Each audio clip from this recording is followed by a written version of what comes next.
Mesdames, Messieurs, téléspectateurs, voici la présentation de l'émission Érable en bref. Ici, Lydia Jacques, journaliste à la TVC. Eh bien, cette semaine, 2 sujets ont été traités au niveau journalistique, le fonctionnement d'un camp de jour et la balade gourmande. Premièrement, M. Yves Charlebois, qui est chroniqueur agricole, revient dans l'équipe cette année pour la prochaine saison. Il nous parlera de la 22e édition de la balade gourmande. Selon Sandra Vigneux, directrice générale, elle a annoncé que la balade gourmande occupe la première place pour l'activité agroalimentaire au Québec et que celle-ci se déroulera pendant 2 fins de semaine consécutives, soit les 1er et 2 et 8 et 9 octobre prochains. Comme première entrevue, il sera question d'un déménagement, mais aussi d'un agrandissement pour le camp de jour Le Mouton Rose, juste avant la rentrée scolaire d'ailleurs, situé maintenant sur la rue de la coopérative de Plessisville, justement à côté de la TVC. Selon le journal Le Soleil, les places disponibles sont de plus en plus rares au niveau du Québec et l'équipe de la TVC peut confirmer que pour notre région, c'est le même phénomène, car il n'est pas rare que les parents entendent cette phrase « Désolé, nous ne pouvons pas inscrire votre enfant cette année, mais il sera tout de même sur une liste d'attente. » Alors, les parents aussi des enfants fréquentant des camps de jour sont d'accord pour mentionner que le camp de jour est essentiel et devait être égal à l'offre scolaire. Soulignons l'importance des camps de jour. Activités créatives, éducatives et sportives leur sont d'ailleurs offertes. De plus, du côté du Mouton Rose, il y a également l'apprentissage de la langue seconde, l'anglais. L'équipe de la TVC s'est rendue sur place pour en savoir davantage. Notons que le Centre de services scolaires des Bois-Francs a augmenté son nombre d'étudiants de 159 pour un nombre total de 12 435 élèves du niveau préscolaire, primaire et secondaire. Nos 2 invités, Geneviève Paradis et Karine Perron, copropriétaires du Mouton Rose, parleront de leurs projets futurs sans oublier aujourd'hui leur première journée des camps de jour dans leurs nouveaux locaux. Côté information et actualité, je dois vous dire que pour l'équipe de la TVC, ça a vraiment piqué notre curiosité parce que nous avons sur la rue de la coopérative de nouveaux voisins.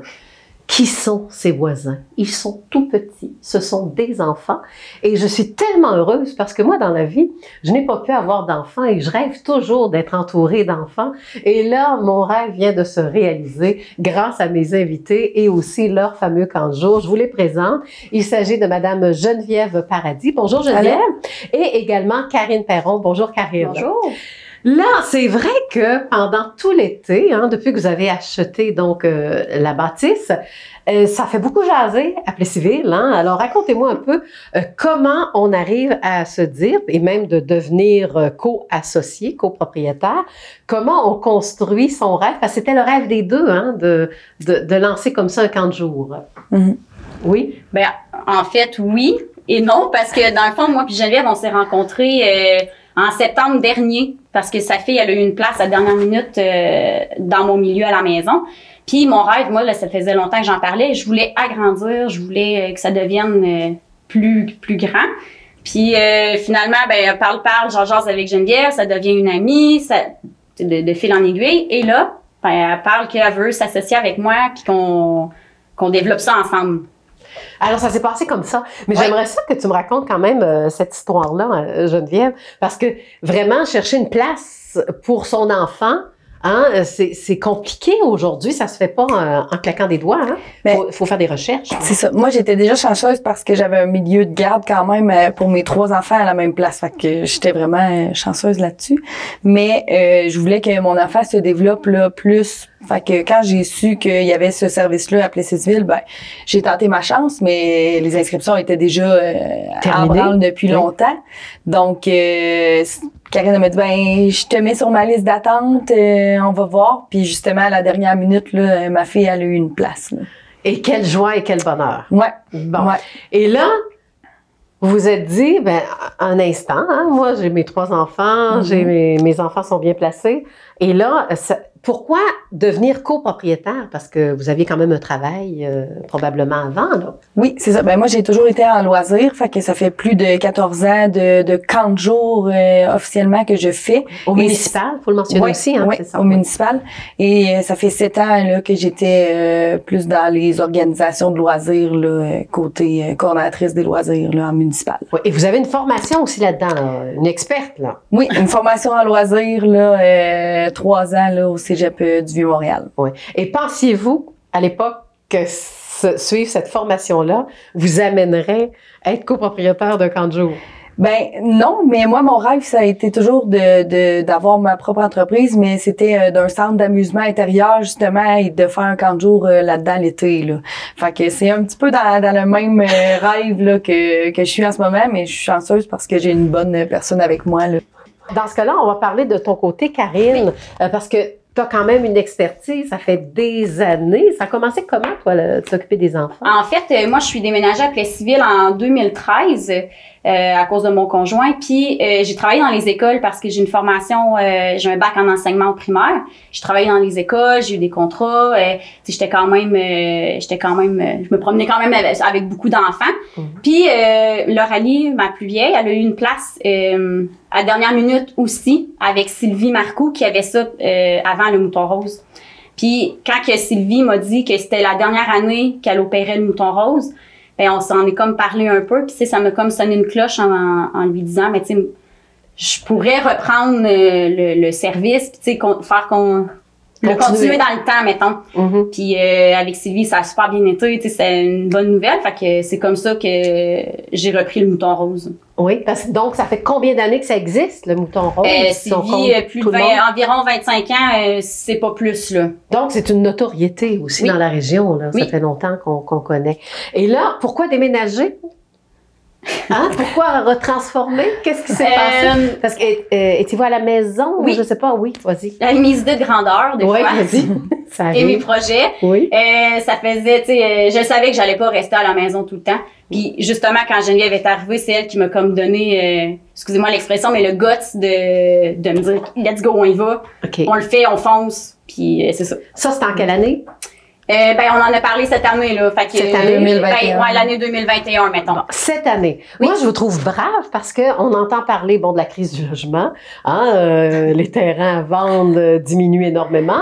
Là, on se cherche un local. Vous êtes brave, là. Ça a été pas une partie de plaisir, parce que depuis le mois de septembre, sans même avoir discuté de ça avec Geneviève dans le début, je cherchais, là, j'étais comme dans le milieu à essayer de me trouver soit un terrain, construire ou trouver un local disponible, mais avoir un local, ça prend du terrain pour jouer dehors avec les enfants. Et là, à un moment donné, là, j'ai comme lâché prise. Oui. Ouais. Jusqu'au moment...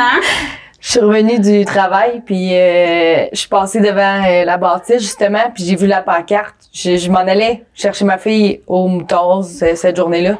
J'ai débarqué chez Karine, puis j'ai dit « c'est là ». C'est là qu'on faut aller. On a recommencé à regarder là, quelle était la bâtisse, tout ça à vendre. Là. Puis on s'est dit, faut y aller. Là. J'ai tout de suite appelé l'agent que je connaissais. Oui. Fait qu'on est tout de suite allé le voir. Là. Le soir même, si je me trompe pas. Ouais. Oui, hein, parce que j'ai vu, moi, des gens qui fouinaient aussi à un moment donné, là. Mais je vous ai regardé aller, là. Je disais, il y a un constructeur aussi. Bon, ben, il y a quoi qui s'en vient, là. Et quel beau défi, hein? Oui, mais aussi, vous m'aviez dit que vous saviez pas qu'il y avait autant de terrain, hein, pour faire une belle cour pour les enfants. Non, c'est pas comme ça qu'on l'imaginait, mettons. C'est ça. Ouais, là, tu sais, avec la clôture, là, c'est vraiment très visuel.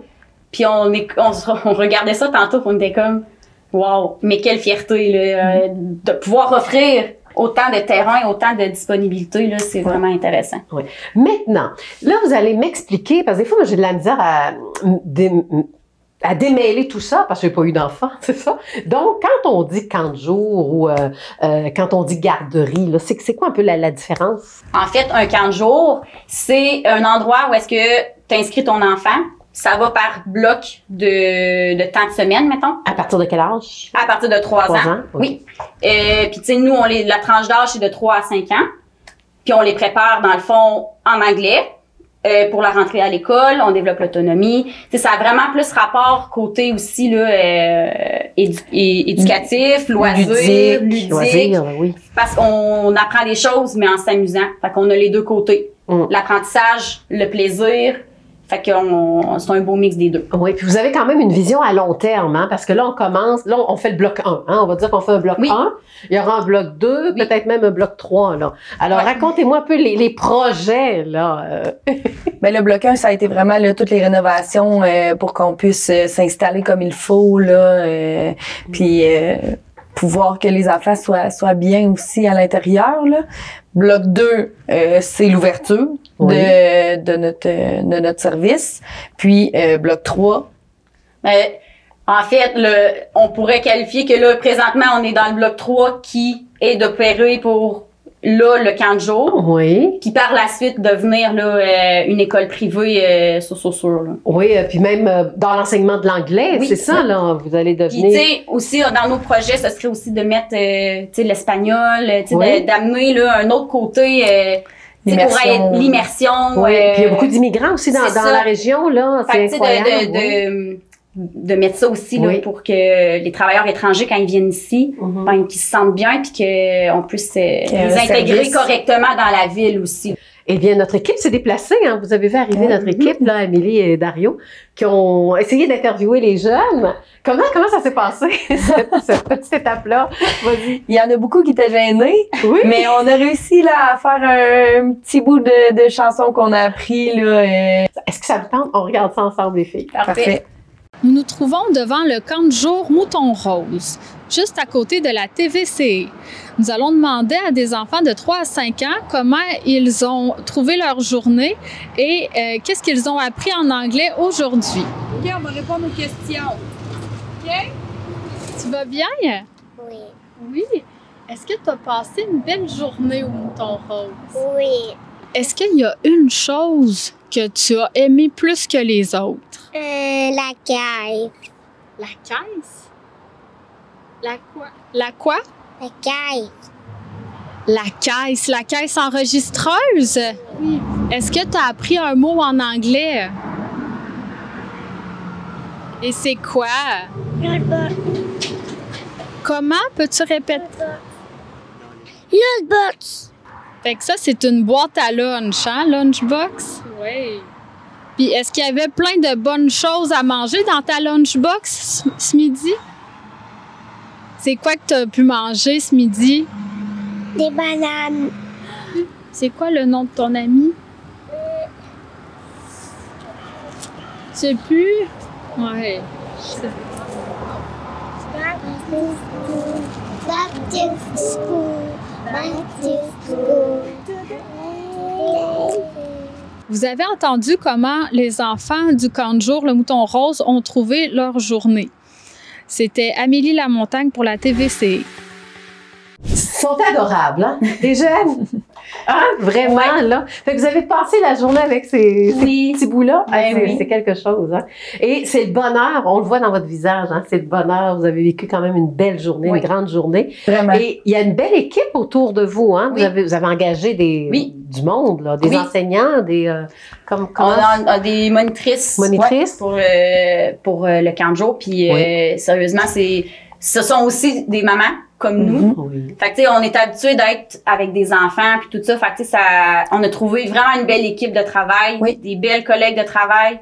Fait que, tu sais, on est vraiment chanceuses. Ils ont aussi toute une expérience de travail en milieu enfant à nous apporter. Là. Fait que c'est ça. Voilà. Tu sais, on voit vraiment leur sphère. Tu sais, selon leur personnalité, ils ont quelque chose à apporter spécifique aux enfants. C'est ça qui va être beau de découvrir toute la diversification. Vous en allez vraiment dans la diversité. Là. Oui, et c'est ça qui est important pour nous. Oui, bon, il y a quand même un personnage qui est important, c'est Mouton Rose. Là, je me dis, mon Dieu, tout est retransformé. On recommence comme une nouvelle vie. Mais Mouton Rose, qu'est-ce qui va lui arriver à Mouton Rose? Mouton Rose s'est transformé. C'est une évolution 3.0. Okay. Il a débuté avec Sylvie, moi dans les premières années, et là, avec Geneviève, c'est un tout nouveau personnage. Geneviève l'a redessiné. OK. Ah oui, OK. Ouais. Et on sait jamais, on le dit, hein, Mouton Rose, c'est un personnage. Alors, on sait pas, il va peut-être voyager même jusque dans les maisons des enfants plus tard. Là, hein, c'est ça. On lui a fait des lunettes, là, puis tout plein de couleurs. Puis les couleurs, ce sont toutes les sphères là, d'apprentissage que les enfants vont voir, vont toucher. Et aussi de tous nos locaux, parce que les enfants, c'est justement quand on disait différence entre camp de jour et garderie, les enfants ne sont pas dans leurs locaux à la journée longue. Nous, on fait l'accueil dans les locaux et ensuite, on se dirige vers d'autres locaux pour faire les activités. Là. Voilà, ben oui, je disais ça pour les objets, parce que les artistes, hein, des fois, c'est un petit chandail, des petites choses comme ça. C'est ça. 3 ans, non, ça n'a plus de suce. Hein? Ça serait beau une petite suce, Mouton Rose, mais non, faut enlever. Faut enlever la suce. C'est pas une bonne idée.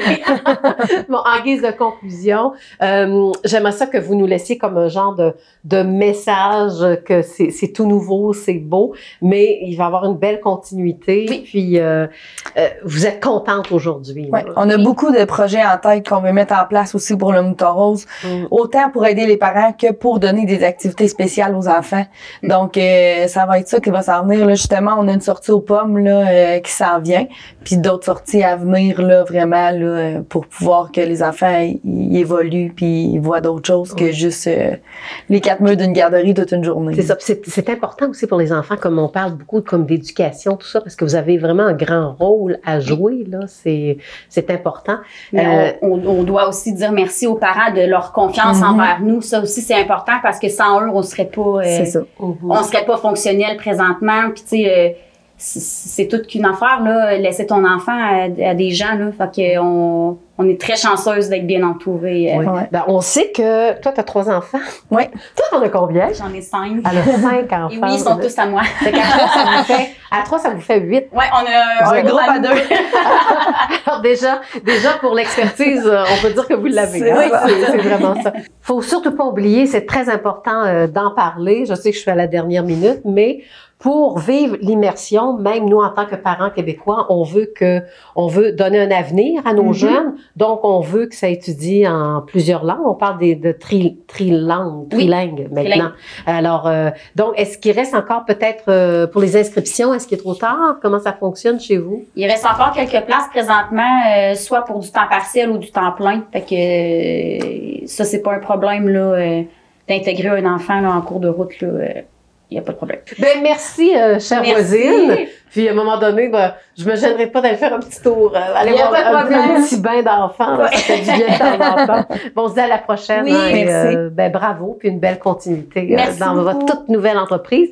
Du côté de l'émission Érable en bref, donc pour la suite, nous recevons Yves Charlebois, donc chroniqueur agricole, qui est de retour cette année. Il nous a dit oui. Bonjour Yves. Oui, bonjour Alicia. Donc, et on va commencer immédiatement parce que ça s'en vient.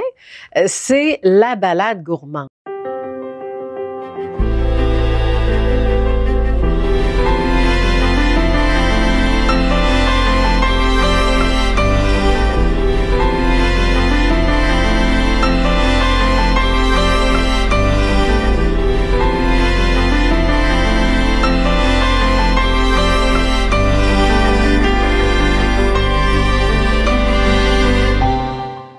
Étiez-vous là au tout début, là, 23 ans, sûrement?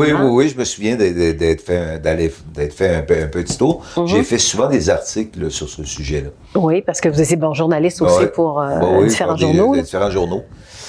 Voilà. Ouais. Donc, 23 ans et pendant ces 23 années-là, c'était toujours de la croissance quand on parle de statistiques.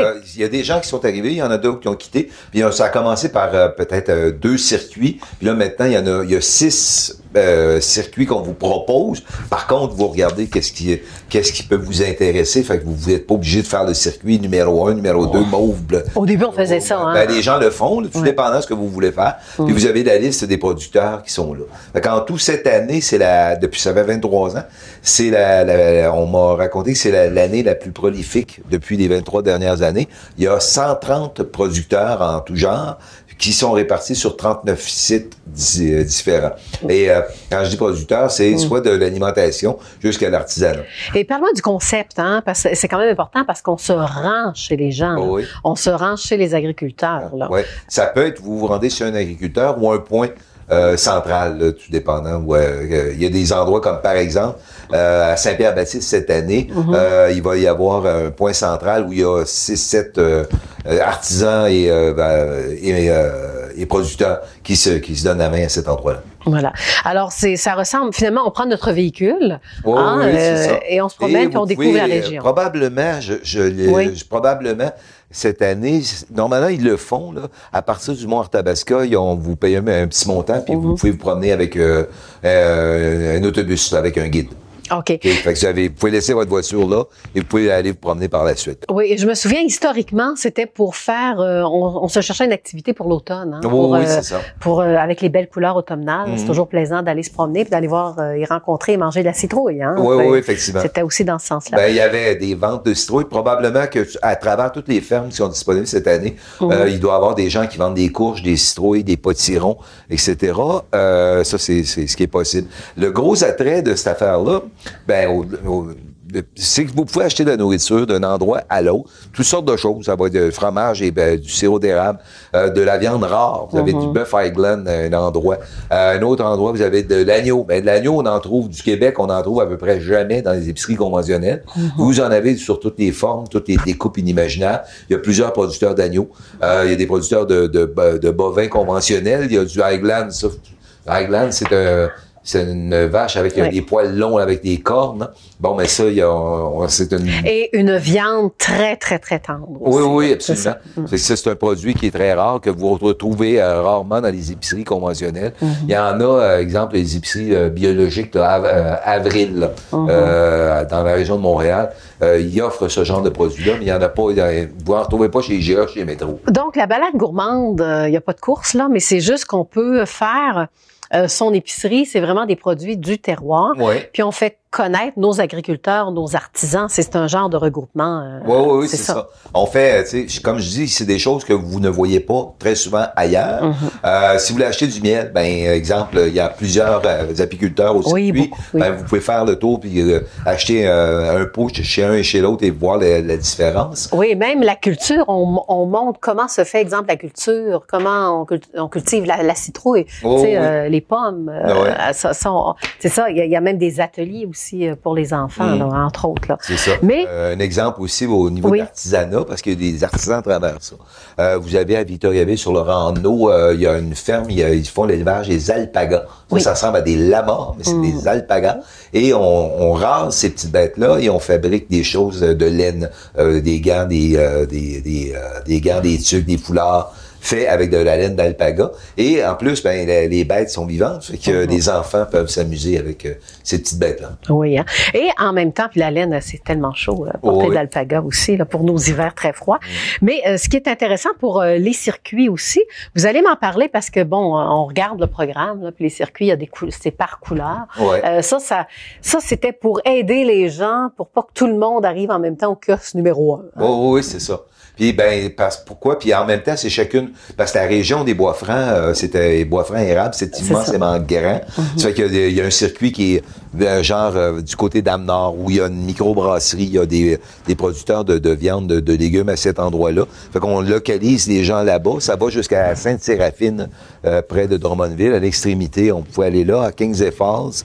Il y a ici, dans la région immédiate, de l'érable. Il y a un marché à Saint-Pierre-Baptiste qui regroupe quelques producteurs, dont une bergerie, des produits d'érable, etc. Et également à Sainte-Sophie, à l'espace Sophia, pour trouver plusieurs producteurs. Il y a quelqu'un qui vend des micro-pousses là, et des petites salades qui viennent tout juste de commencer à pousser. Vous avez des savons, vous avez des productions de vin, de liqueurs à base de sirop d'érable. Vous avez des différentes choses. Fabrication à la main de bombes de bain amusantes. Il y a vraiment de tout durant cette fin de semaine-là. Et également, je donne un exemple. L'année dernière, c'est quelque chose qui est assez spécial. Il y a un atelier où c'est un abattoir où ils font la transformation de viande. Ça s'appelle le Rosé Mignon à Sainte-Sophie d'Halifax. Je me pointe là, les gens faisaient la queue pour acheter soit un smoke meat puis ou du bœuf haché, etc. Et c'est des bêtes qui sont élevées localement qu'on transforme à cet endroit-là. Fait que ce produit-là que vous achetez chez par exemple, Rosé Mignon, il n'y en a pas ailleurs. Il y a juste lui qui fait ce genre de découpe là, de proximité. Oui. Et ce qui est plaisant, c'est qu'on a mis des éléments très importants pour le touriste aussi, dans le sens que oui, on peut faire des arrêts pour la restauration, pour la bière aussi, des microbrasseries maintenant. Hein, oui, il y en a plusieurs. Ben, vous avez dans la région, il y en a beaucoup. Ici à Plessisville, la Grange Pardu, P-A-R-D-U, qui est à Amenard. Puis il y a aussi la Mielerie King dans le coin de Kings et Falls, quelque chose du genre, là, qui c'est une scierie, puis ils font également de l'hydromel, ces gens-là. Fait que vous avez quand même une grande panoplie là, de produits. Et c'est rendu un phénomène parce que les gens viennent de partout, même de Montréal. Oui, absolument. C'est rendu une tradition. Là. Oui, c'est ça. Et un attire l'autre parce que chacun à ce temps, avec les réseaux sociaux, chacun s'annonce. Fait que les gens, par exemple, la fromagerie du presbytère à Sainte-Élisabeth de Warwick, Dieu sait qu'il y a du monde là. Fait que monsieur, il annonce qu'il est là, ben automatiquement, les gens de Montréal et de Québec viennent à cet endroit-là et en même temps en profitent pour aller ailleurs. Monsieur Mielery King, par exemple, il est très, très connu. En s'annonçant, mais il fait la locomotive pour les autres. On peut donner un comparatif un peu, c'est devenu au fil des années comme la route des vins dans le coin de Sherbrooke. Oui, absolument. Fait que c'est ça, c'est des milliers et des milliers de personnes qui passent, qui défilent là à chaque année. Bon, mais dans ce cas-là, ça complète notre grande première. Alors, on a commencé ici et au cours des prochaines semaines, bien, on va poursuivre avec d'autres sujets dans le monde de l'agriculture. Et c'est pas ça qui manque, hein. Il y a beaucoup d'actualités dans l'agriculture. Oui, hein? absolument. Je parle à l'ancien journaliste. Oui, absolument. Aussi, il y a toujours des choses qui se passent à chaque semaine. Oui. Puis même y aller avec les nouvelles technologies aussi, on va pousser ça. Là. Oui, peut-être d'autres objectifs aussi avec l'émission, Yves? Peut-être de parler des fermes localement et montrer des nouvelles choses qu'ils peuvent avoir au niveau technologique. C'est à suivre. Alors voilà, donc en route vers l'agriculture sur les ondes donc de la TVCE. On se dit à dans 2 semaines. Yves. Merci. Au revoir. Cela complète Érable en bref. Alors, si vous voulez rester informé, nous vous recommandons de profiter des émissions Érable en bref 2, ainsi que l'Érable approfondi, les nouvelles émissions de la rentrée de la TVCE. Nous, on se voit la semaine prochaine. En attendant, toute l'équipe vous souhaite une bonne semaine.